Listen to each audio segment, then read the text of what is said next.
그러므로 형제들아 우리가 예수의 피를 힘입어 성소에 들어갈 담력을 얻었나니 그 길은 우리를 위하여 휘장 가운데로 열어놓으신 새로운 살 길이요 휘장은 곧 그의 육체니라.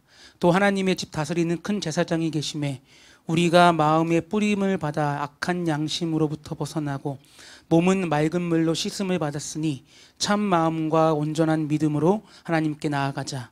또 약속하신 이는 이쁘시니 우리가 믿는 도리의 소망을 움직이지 말며 굳게 잡고 서로 돌아보아 사랑과 선행을 격려하며 모이기를 패하는 어떤 사람들의 습관은 같이 하지 말고 오직 권하여 그날이 가까움을 볼수록 더욱 그리하자. 아멘. 오늘은 새로운 살길이라는 제목으로 함께 말씀 나누겠습니다. 오늘은 2020년 사순절의 시작인 제2수요일의 시작입니다. 늘 제2수요일 때 드렸던 설교들이 있는데 늘 반복되는 설교를 드리면 또 식상해 하실까봐 오늘은 좀 다른 말씀으로 함께 좀 말씀을 보려고 하는데, 그래도 먼저 우리가 제2수요일이 무엇이고 사순절이 무엇인지를 간단하게 좀 설명드리면, 성경에도 보시면 이 절기라는 게 있습니다. 그러니까 우리나라만 24절기가 있는 게 아니라 교회적으로도 절기라는 게 존재를 하거든요.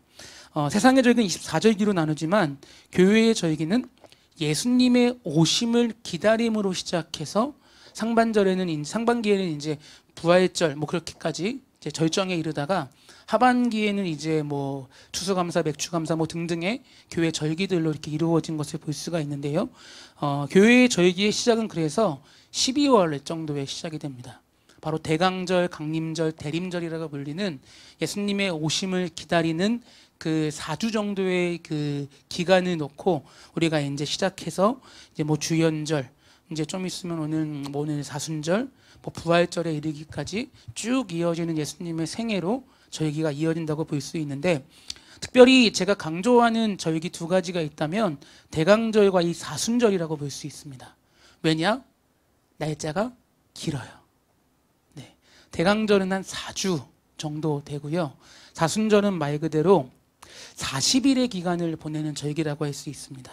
이때 주로 이제 교사들한테 이제 묵상집을 구매하고 이제 40일 동안 묵상하게끔 이제 같이 이 절기를 준비하게 하는데, 사순절이란 말은 넉사자와 열순자를 사용해서 40이라는 그러한 기간을 의미하고 있습니다.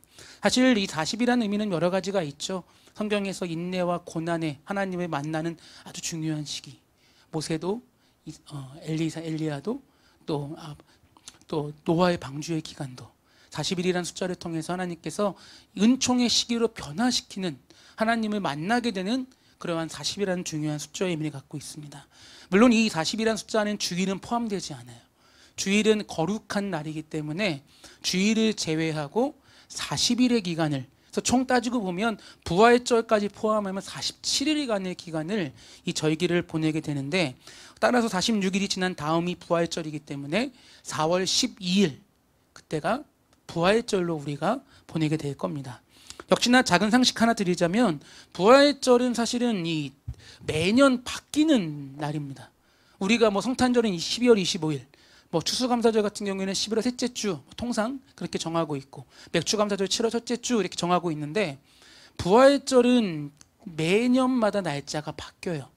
우리식으로 말하자면 음력을 기준으로 해서 사용되는 절기가 이 사순절 부활절인데, 부활절이 언제이냐에 따라서 사순절의 시작이 달라지기 때문입니다. 왜냐하면 음력 기준으로 충분히 지난 보름이 오고는 그 보름달이 뜨는 그 주일을 이제 부활절로 보거든요. 그래서 이 충분히 언제냐에 따라서 이제 달라지다 보니까 음력을 따르는 것 같으나, 사실은 이 것이 어떻게 정해졌냐면 성경에 니산월이라고 하는 그 달이 있습니다. 니산월. 초봄의 첫 보름에 맞춰서, 그러니까 니산월이라고 말하는 초봄의 첫 보름에 맞춰서 예수님의 부활을 기념했다고 하더라고요.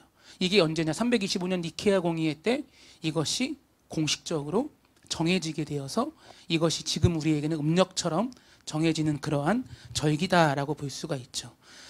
이러한 사순절의 기간은 오늘 제2수요일로 시작해서요, 부활절에 7주간 이루어지게 되는데, 절정은 이제 6주에 있죠. 종료일로 시작해서 세종목요일도 있고 성금요일도 있고 고난주간을 쭉 보내다가 부활의 참된 기쁨을 누리는 그 절기로 이어지고 있습니다.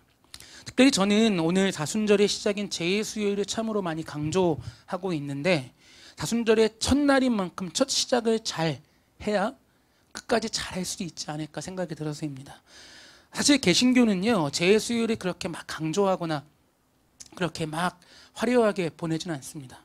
천주교 같은 경우에는 제2수요일을 좀 거룩하게 의미 있게 보내다 보니까 사실은 뭐 준비를 좀 한다면 이렇게 여러분에게 이마에 하는 십자가를 그리면서 너는 흑인이 흑으로 돌아갈지니라를 하고 싶었지만 지금 뭐 서로 접촉하는 기간이면 안 되기 때문에 생략할 수밖에 없는데, 그렇게 좀 제2수요일 가운데 이렇게 예전적인 분위기, 예식적인 분위기를 통해서 하나님이 부르심에 대한 그러한 의미를 오늘로 시작하면서 사순절에 들어간다라고 볼 수 있습니다. 말 그대로 제2수요일은 제라는 것에 초점을 맞추고 있다는 것이죠. 제가 무엇일까요? 잘 아시는 것처럼 다 타고 남는 것을 제라고 부르는 것이죠. 뭐든지 태우면 제가 남습니다. 제가 가진 중요한 의미인데, 중요한 것은 하나님도 우리를 그러한 의미로 부르셨다는 것이죠.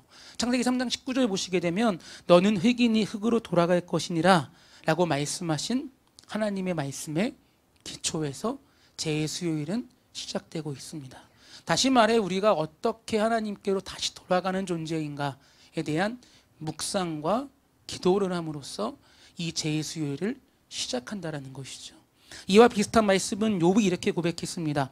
욥기 42장 6절, 그러므로 내가 스스로 거두어드리고 티끌과 제 가운데에서 회개하나이다. 아멘. 이 외에도 성경에 티끌이 나오건 제라는 의미는 뭘 의미하냐면 속죄와 참회의 의미를 갖고 있어요. 이스라엘 백성들이 여기서 이제 이 제를 머리에 끼얹음으로써 하나님 앞에 회개할 때 절정에 이제 치달게 되거든요. 굵은 베옷을 입고 옷을 찢고 굵은 베옷을 갈아입고 무릎 꿇고 금식하며 머리에 재를 뒤집어 쓰는 것이 회개의 의미 중에 가장, 마치 우리나라가 그 사극 같은 거 보시게 되면 아마 사도라는 영화에서 보시게 되면 그게 나오는데, 비가 오나 눈이 오나 왕이 보든 말든 무릎 꿇고 옷 갈아입고 똑같이 상복처럼 갈아입고 엎드려서 하루 종일 이렇게 엎드려 있는 그러한 모습처럼 하나님 앞에 죄를 뒤집어 쓴다라는 것은 참회와 속죄를 의미하고 있고요. 나는 죽었다, 나는 하나님 앞에 죽은 존재다라는 것을 강조한다고 볼 수 있습니다. 그래서 죄라는 것은 다 태워진 것이고, 그렇기 때문에 아무것도 묻지 않은 깨끗한 상태이고요. 이로 인해 죄는 땅에 버려지면 아무 의미가 없는 것이 아니라 다시 거름으로 사용되어지는 아주 깨끗한 중요한 원료가 된다는 것이죠. 창세기가 말하는 것처럼 죄를 봄으로써 돌아가야 될 방향성도 알게 되지만, 죄가 가진 의미가 바로 우리의 삶의 모습이라는 것, 다시금 깨끗하게 내 모든 것이 태워져서 하나님께로 나아가는 삶, 하나님께로 다시금 돌아가는 삶의 시작이 바로 이 제2수요일에 있다라고 생각해 볼 수가 있습니다. 우리 역시도 이러한 의미를 생각하면서 이 사순절을 시작하게 되는데, 사실 저는 오늘 말씀을 시작하며 제2수요일의 사순절의 의미를 조금 더 제가 좋아하는 표현으로 본다면 회개와 은총의 절기가 바로 사순절이다라고 말할 수가 있습니다. 다시 말할게요. 회개와 은총의 절기. 왜냐? 이 사순절의 시작은 내가 하나님께 나아가야지 라고 말하는 것이 아니라 하나님이 우리를 돌아와라 라고 부르시는 절기이기 때문이에요. 내가 나아가는 것도 물론 맞지만 엄밀히 말하자면 하나님이 이 귀한 시간을 우리에게 40일 동안 마련해 주시면서 40일 동안이라도 나에게 나오지 않을래? 라고 초청하는 은혜와 은총, 회개와 은총의 절기라는 것이죠. 그래서 오늘 말씀 보시게 되면 하나님이 어떠한 은총을 우리에게 주셨는지 분명하게 말하고 있습니다. 다시 말해서 우리에게 어떤 것을 부어주시는지를 말씀하고 계시는데요. 함께 오늘 말씀 19절 20절 같이 한번 함께 읽어보도록 하겠습니다. 시작.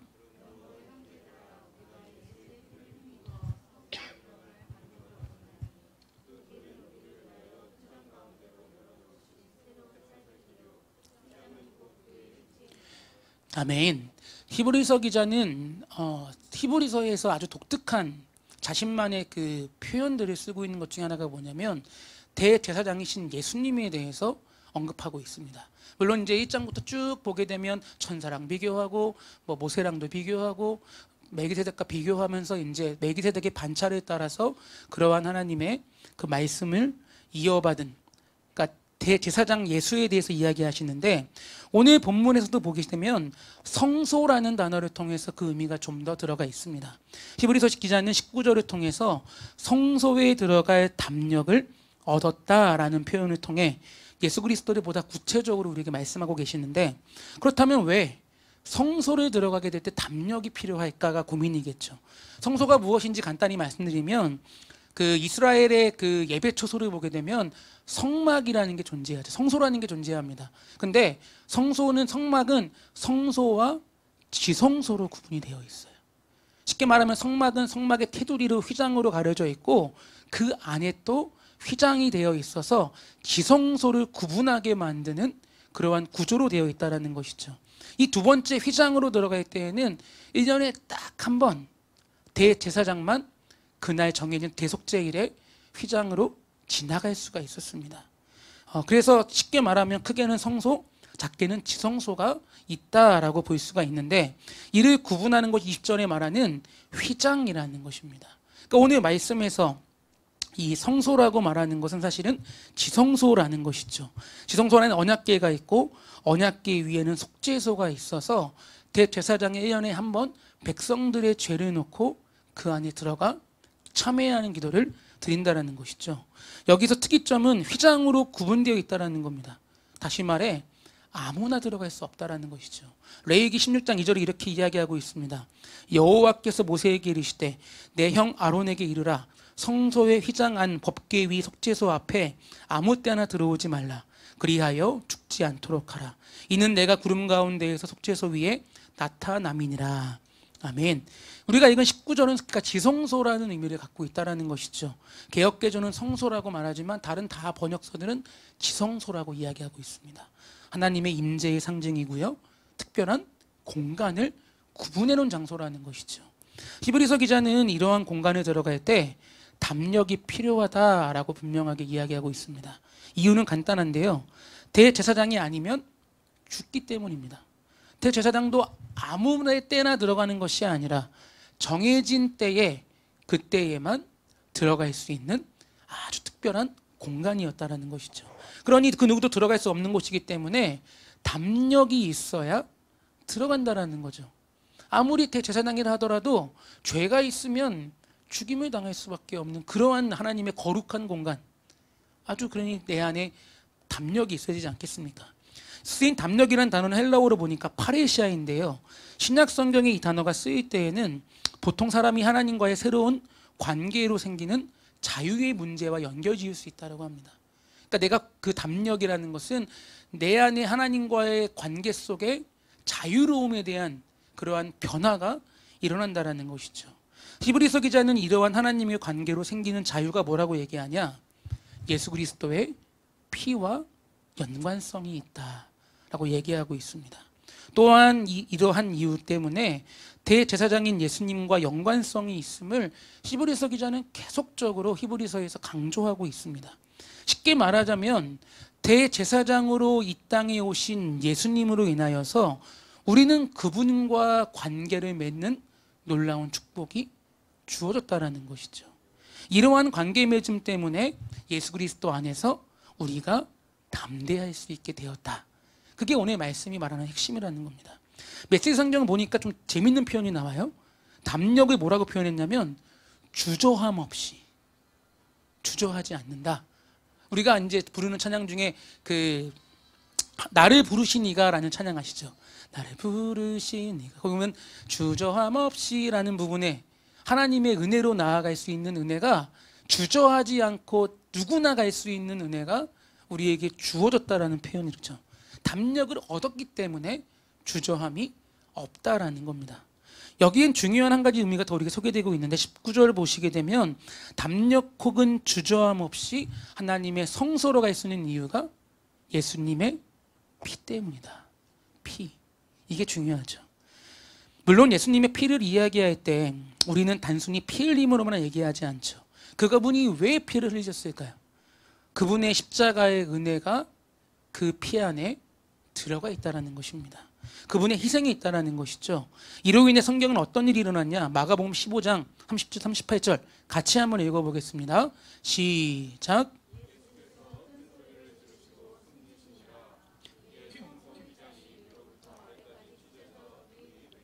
아멘.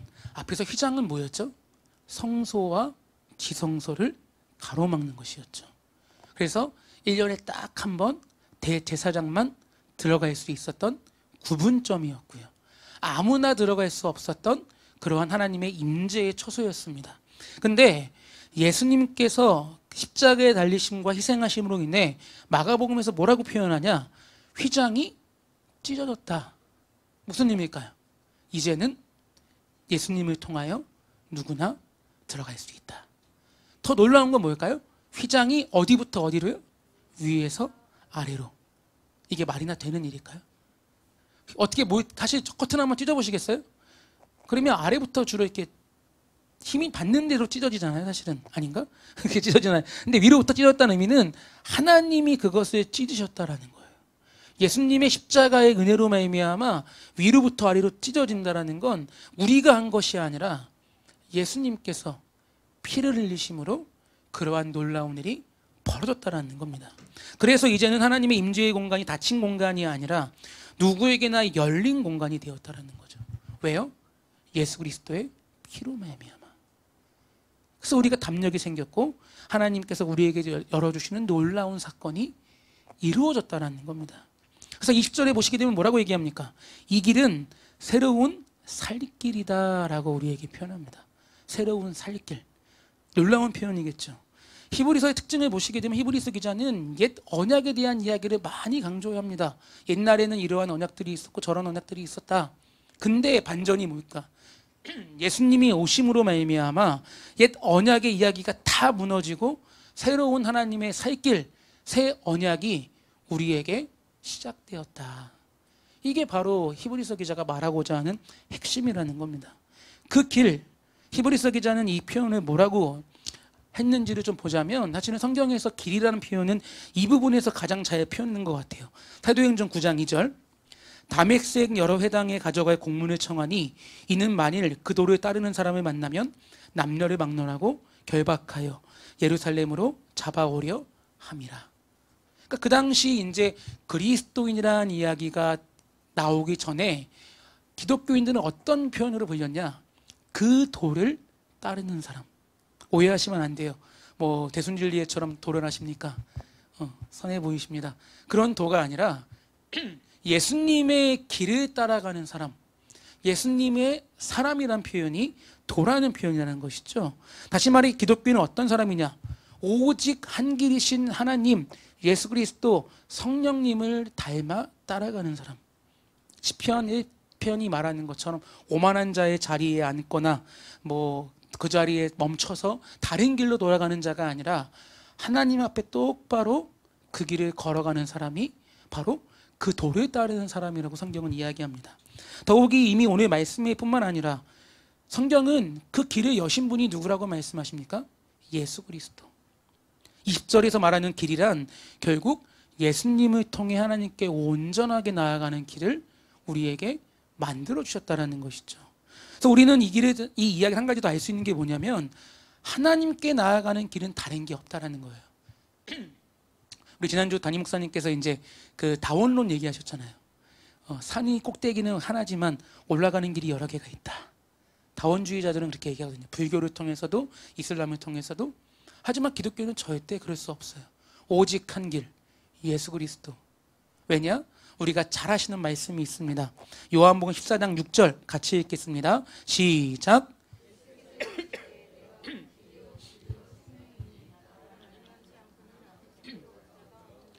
아멘. 그분이 길이라고 이야기했는데 어찌 다른 길을 찾을 수 있겠습니까? 그분이 진리고 생명이라고 말씀하셨는데 어디서 진리라고 얘기를 하고 무엇이 생명이라고 말할 수 있겠어요? 성경은 분명하게 우리에게 이야기하고 있습니다. 그러니 이와 더불어 오늘 20절 말씀을 보시게 되면 히브리서 기자는 휘장은 곧 그의 육체라고 말하는 것을 볼 수가 있는데 방금 읽은 요한복음 14장 6절 말씀처럼 그분 스스로를 통해서 우리가 하나님께 나아갈 수밖에 없다라는 것이죠.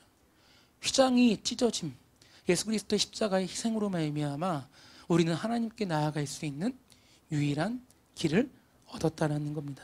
그러니 우리가 기도할 때 마지막에 뭐라고 기도하죠? 이거 안 하면 기도 안 끝나잖아요. 예수님의 이름으로 기도합니다.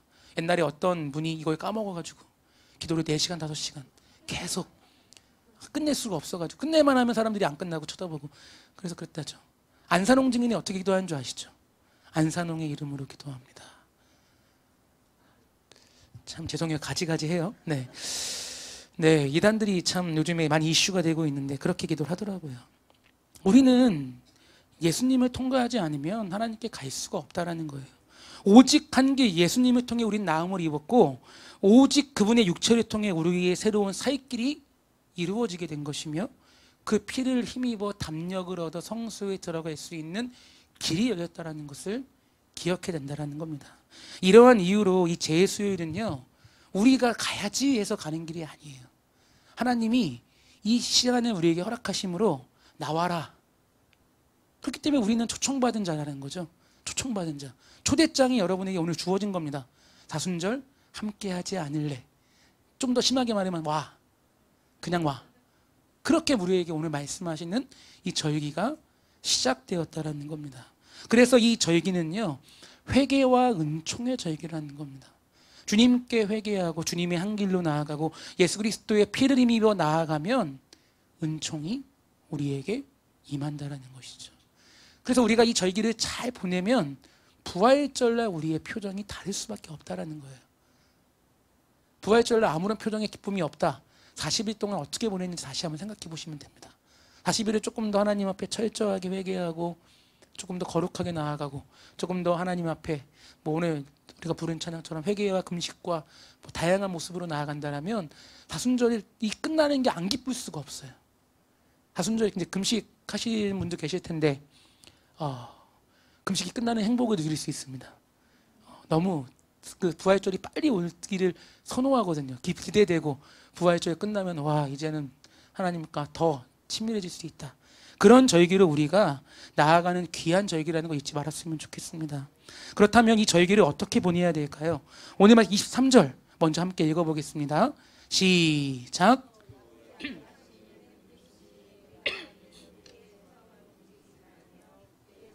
아멘. 다순절을 시작하는 우리가 첫 번째로 굳게 잡는 시간이 되었으면 좋겠습니다. 저는 이것을 늘 말씀드리지만 믿음의 차원의 굳게 잡음이 있어야 된다는 것이죠. 예수님께서 우리에게 믿음과 행함을 강조하셨지만 제일 먼저 중요한 건 역시나 믿음입니다. 믿음이 있어야 행함도 따라올 수 있어요. 물론 믿음이 다 있다고 행함이 오는 건 아니지만 믿음이 반드시 우리 안에 있을 때 우리는 그 은혜로 말미암아 행할 수가 있다는 것이죠. 그렇다면 히브리서 기자는 뭘 잡으라고 강조할까요? 우리가 믿는 도리의 소망. 이 도리라는 말은요, 사람이 마땅히 지켜야 될 것, 사물의 정당한 이치라고 볼 수 있는데 메시지 성경은 이 표현을 아주 재밌게 번역했습니다. 우리를 앞으로 이끌어주는 약속.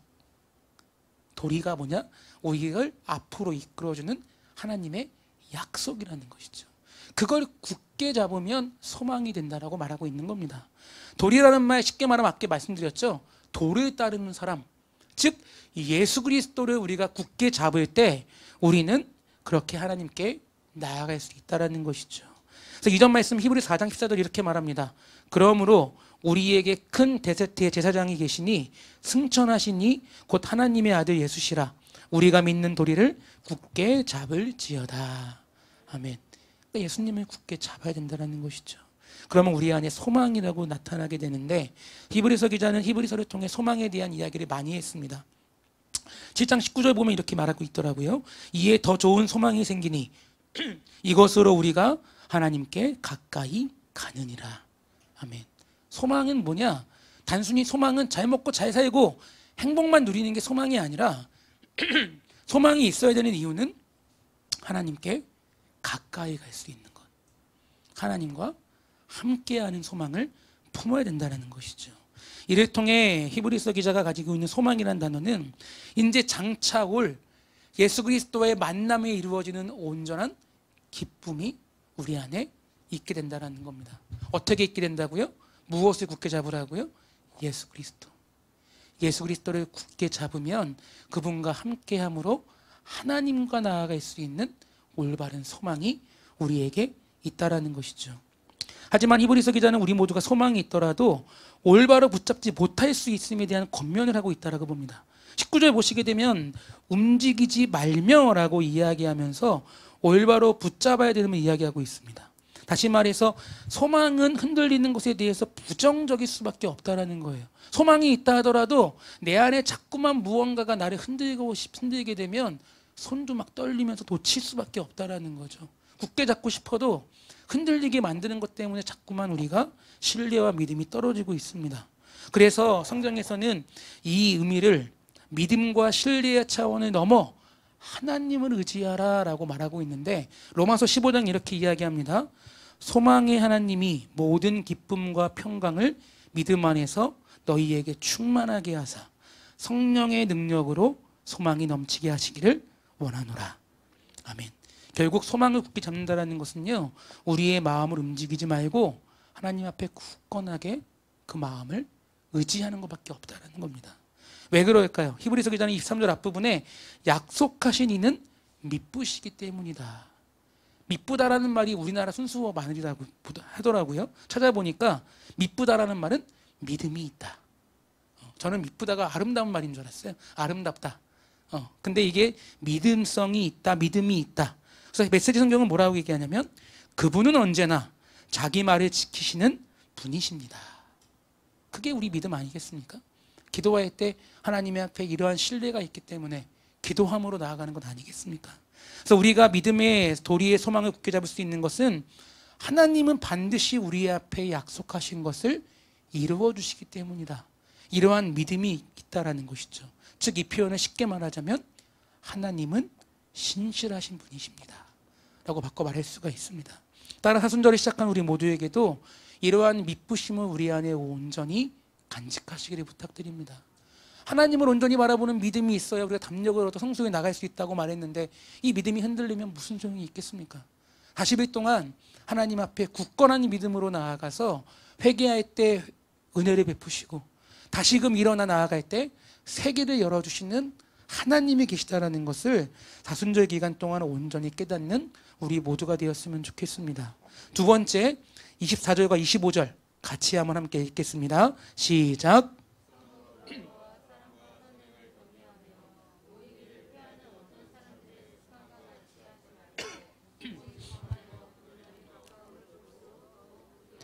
아멘.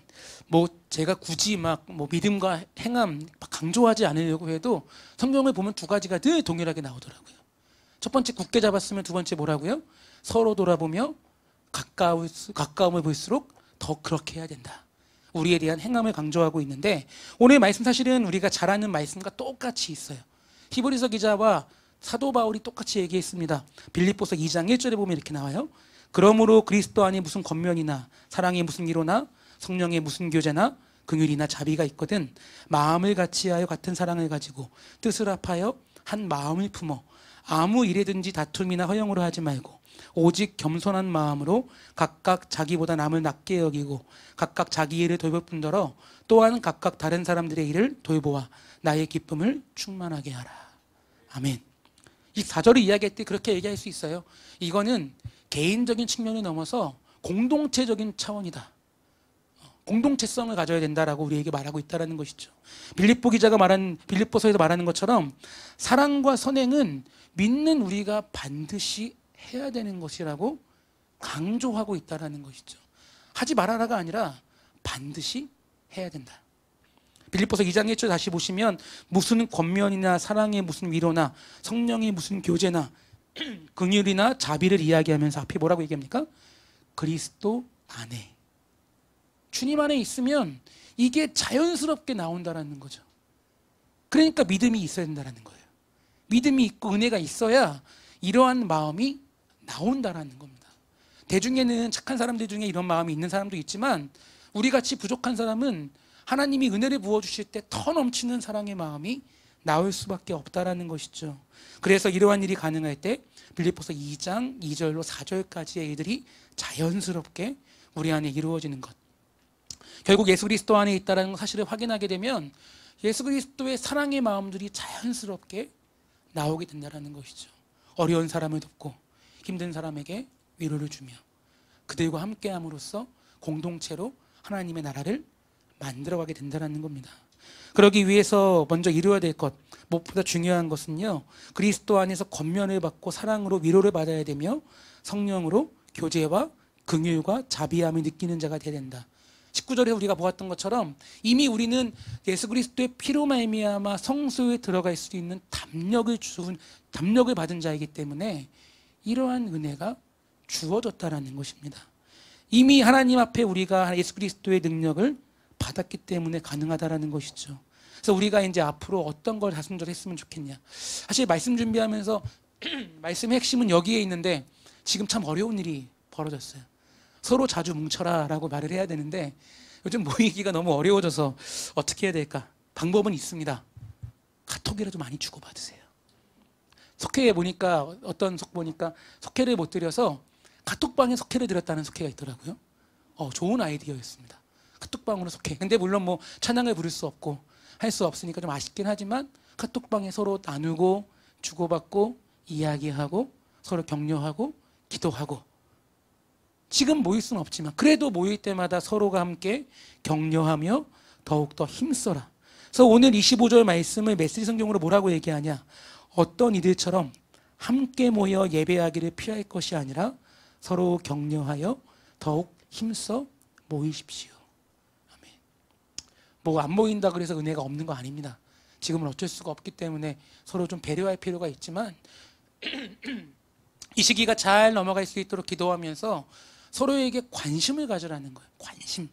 서로에게 이해하는 마음을 가지라는 겁니다. 그냥 모여서 세상 이야기하면 무슨 소용이 있어요. 어제 친구를 오랜만에 만났는데 친구가 주식하는 친구다 보니까 모든 대화가 주식밖에 없더라고요. 이게 무슨 의미가 저는 주식과 아무 상관이 없거든요. 저는 주식을 하고 싶어도 돈이 없어요.